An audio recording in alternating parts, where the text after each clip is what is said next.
वक्फ bill में तब्दीलियों को पीर को पार्लियामेंट की मुश्तरका कमेटी यानी ज्वाइंट पार्लियामेंटरी कमेटी ने मंजूरी दे दी है। जेपीसी की चेयरपर्सन जगदम्बिका पाल ने कहा कि इस हतमी मीटिंग में तमाम 44 तरामीम पर तबादला ख्याल किया गया।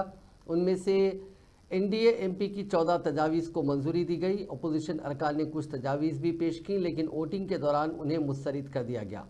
वक्फ तरमीमी बिल पर मुश्तरका पार्लिमानी कमेटी बजट इजलास के दौरान अपनी रिपोर्ट पेश करेगी। पार्लियामेंट के सरमाई इजलास के दौरान कमेटी की मुद्दत में तोसी की गई थी। वक्फ एक्ट 1995, जिसका मकसद वक्फ इमलाक को बाकायदा बनाना है, उसे गलत इंतज़ाम, बदउनवानी और तजावुज़ात जैसे मसाइल के लिए तनकीद का निशाना बनाया गया है। जेपीसी की चेयरपर्सन जगदम्बिका पाल ने मीटिंग के बाद कहा कि कमेटी की तरफ से मंजूर करदा तरामीम कानून को बेहतर और मौसर बनाएगी। ताहम हिज़्ब इख्तिलाफ के अरकान पार्लियामेंट ने इजलास की कार्रवाई की मजम्मत की और कमेटी के चेयरपर्सन पर जमहूरी अमल को तबाह करने का इल्ज़ाम लगाया।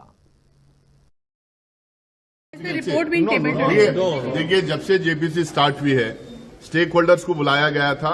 95 to 98% स्टेक होल्डर्स इस बिल को अपोज किए। उनको जो भी आए थे, उनको अपने जो सवाल हम लोगों ने पूछा था, उस सवाल का जवाब देने के लिए 10 दिन 15 दिन का टाइम दिया गया था। वो जो जवाब आया है, वो जवाब मिनिस्ट्री हो या जेपीसी चेयरमैन हो, मेंबर्स को सप्लाई नहीं किए, मेंबर्स को उन्होंने दिया नहीं है। उसके ऊपर डिस्कशन फिर नहीं हुआ है। उसके बाद जब सारे स्टेक होल्डर्स के साथ मीटिंग खत्म हो गई है, उसके बाद क्लॉज टू क्लॉज डिस्कशन होता है। ये पार्ट ऑफ द प्रोसीजर है।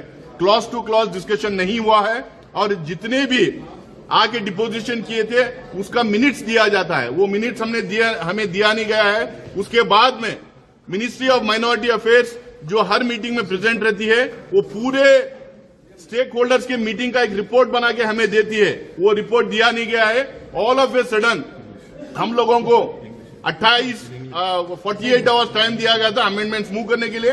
हम लोगों ने अमेंडमेंट्स मूव किए थे। उन अमेंडमेंट्स के ऊपर बिना डिस्कशन, बिना मूव करने दिए